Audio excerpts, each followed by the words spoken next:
को नमन करते हुए यहाँ पर उपस्थित माताएं, बहनें, प्यारे बच्चे, सम्मानित साथी, हमारे बड़े बुजुर्ग और हमारे साथ में आए सभी संघर्षशील क्रांतिकारी साथियों को क्रांतिकारी जय भीम। साथियों, आज सतगुरु रविदास महाराज जी के प्रांगण में हम लोग इकट्ठा हुए। सामाजिक परिवर्तन यात्रा जिसकी शुरुआत 2550 साल पहले तथागत महात्मा गौतम बुद्ध और 600 साल पहले सतगुरु रविदास महाराज ने की।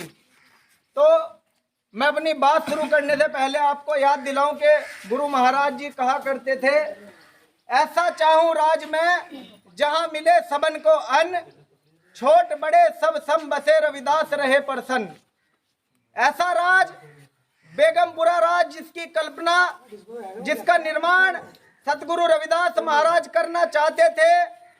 बेगमपुरा राज, वो राज जहां कोई गम ना हो, जहां भेदभाव, जातिवाद और धर्म के नाम पर लोगों को मारा ना जाए, जहां महिलाओं में और पुरुषों में अंतर ना समझा जाए, जहां छोटा बड़ा अमीर गरीब का कोई फर्क ना हो, वो बेगमपुरा राज 600 साल पहले हमारे सतगुरु रविदास महाराज चाहते थे।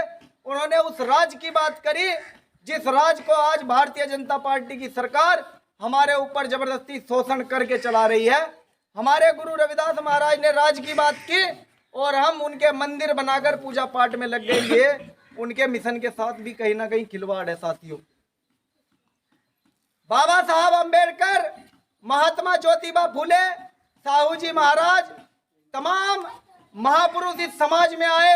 मान्यवर कांसीराम साहब आए, साइकिल के माध्यम से गांव गांव जाकर, घर घर, मोहल्ले मोहल्ले जाकर लोगों को इकट्ठा किया। इकट्ठा करके 4 बार इस प्रदेश में, भारत के सबसे बड़े प्रदेश उत्तर प्रदेश में, मान्यवर कांसीराम साहब ने सरकार बनाकर दिखाई।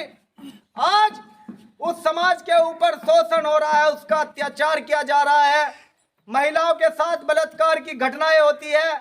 अभी मणिपुर की ताजा घटना है, देख लीजिए कितना बुरा हाल हो रहा है। कभी देश में किसानों के साथ धोखा, तो कभी एनआरसी लगा के मुसलमानों के साथ धोखा, कभी SC/ST एक्ट हटा करके देश के अनुसूचित जाति और जनजाति के लोगों के साथ छेड़खानी की गई।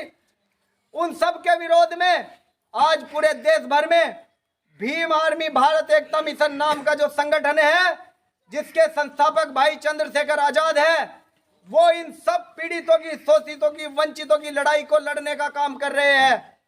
उन्होंने आजाद समाज पार्टी का गठन किया और गठन इसलिए किया क्योंकि मौजूदा सरकारें हमारे हक अधिकारों को छीनने का काम कर रही है और देश में जिनकी सरकार होती है उनकी बहन बेटियां सुरक्षित रहती है, उनके धार्मिक स्थान, उनके धार्मिक स्थल, उनके संतों, गुरुओं, महापुरुषों की विचारधारा, तस्वीरें और मंदिर सुरक्षित रहते हैं।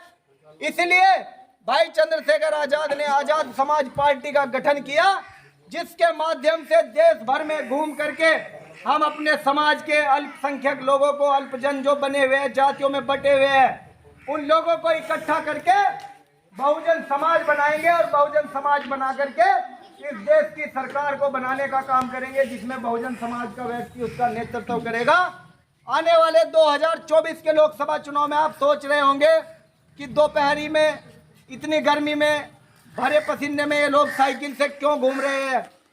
2024 में भाई चंद्रशेखर आजाद आपकी लोकसभा नगीना से चुनाव लड़ेंगे। बिजनौर के लोकसभा नगीना के सभी लोगों का धन्यवाद है जिन्होंने यहां से बहुत बड़े बड़े नेताओं को जिता करके भेजा, चाहे वो बहन कुमारी मायावती हो या बाबू जगजीवन राम जी की बेटी मीरा कुमार हो या फिर बिहार के हमारे बहुत बड़े लीडर रामविलास पासवान जी रहे हो। इन सभी बड़े बड़े लीडरों को आपने यहां से जिता करके भेजा। पिछली योजना में गठबंधन के प्रत्याशी गिरीश चंद्र जाटव को भी आपने जिता करके भेजा, लेकिन पूर्व में जितने भी लोग आपके बीच आपके वोट से जीत करके गए, उन्होंने पलट के ना आपकी तरफ देखा, ना गांव के विकास की तरफ देखा, ना बिजनौर की धरती का कोई विकास किया। लेकिन हम वादा करते हैं, विश्वास दिलाते हैं, आप जो नौजवान साथी अखबार के माध्यम से या सोशल मीडिया के माध्यम से चंद्रशेखर आजाद जी को देखते हैं, बिना किसी गली मोहल्ले का सदस्य बने बिना भी उन्होंने देश में बड़े बड़े आंदोलन करके बहुत लोगों को न्याय दिलाने का काम किया। अगर 2024 में लोकसभा का चुनाव आप नगीना से उन्हें जिता करके भेजेंगे तो पूरे देश के मुद्दे के साथ साथ लोकसभा नगीना का मुद्दा भी इंटरनेशनल लेवल पर भाई चंद्रशेखर आजाद संसद में उठाएंगे और इस क्षेत्र का विकास करने का काम करेंगे। कभी हमारे मंदिर तोड़ दिए गए, कभी हमारी मस्जिदें तोड़ दी गई, कभी हमारे गुरुद्वारे तोड़ दिए गए, कभी हमारी बहनों के बलात्कार कर लिए गए, कभी हमारे महापुरुषों की तस्वीरें तोड़ी गई, कभी हमारे बुजुर्गों का अपमान किया गया और कभी हमारे साथियों को मूंछ रखने पर, बारात निकालने पर जान से मार दिया गया। कभी हमारे नौजवान साथियों को जूते में पेशाब करके पिलाया गया तो मध्य प्रदेश में वहीं 2 महीने पहले एक व्यक्ति के सर पर पेशाब कर दिया गया। इन सभी घटनाओं के विरोध में भीम आर्मी का प्रत्येक कार्यकर्ता सड़कों पर आकर आंदोलन करता रहा। चंद्रशेखर भाई ने बड़े पैमाने पे इन सब घटनाओं की आवाज को उठाने का काम किया। देश में जाति धर्म को छोड़कर जिसका भी जो भी पीड़ित है, जो वंचित है, जिसके साथ शोषण हुआ है, उस प्रत्येक व्यक्ति की आवाज को उठाने का काम भाई चंद्रशेखर आजाद लगातार करते रहे हैं। भीम आर्मी की टीम लगातार इस काम को आगे बढ़ाने का काम कर रही है, जो काम हमारे संतों गुरुओं महापुरुषों ने हमें सौंपा। आज भाई चंद्रशेखर आजाद जी की इतनी लोकप्रियता है कि उनके बारे में ज्यादा बताने की जरूरत नहीं है, लेकिन बस यही कहना चाहेंगे कि इन सरकारों ने, चाहे वो कांग्रेस की सरकार रही हो या भारतीय जनता पार्टी की सरकार रही हो, आपके माध्यम से, लाइव के माध्यम से, कि वो सारे नेता जिन्होंने इस देश में हमारे लोगों का, गरीब, मजदूर, मुसलमान, दलित, पिछड़े, आदिवासियों का शोषण किया, जिन्होंने इनके ऊपर अत्याचार किया, कि कभी अगर हमारी सरकार आई तो ईंट से ईंट बजाएंगे भाजपा के और कांग्रेस के उन नेताओं की जिन्होंने शोषण किया। सभी लोगों को, सभी गुंडों को, चाहे वो कितना भी बड़ा बाहुबली विधायक हो, सांसद हो या कितना भी बड़ा नेता हो, वो सारे के सारे जेल के अंदर होंगे। एक शायर के माध्यम से मैं आपको बताऊं कि ये चांद, ये सितारे हमारे साथ में रहेंगे, ये चांद, ये सितारे हमारे साथ में रहेंगे जब तक आपके हाथ हमारे हाथ में रहेंगे। और किसी से डरकर घर में बैठ जाए, कोई बच्चे नहीं है हम।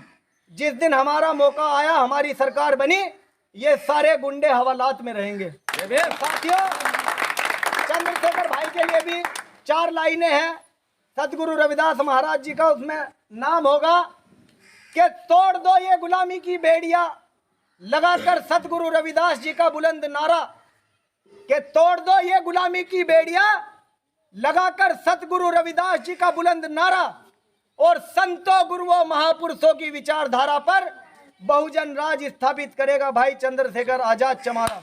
जय भीम, जय भारत।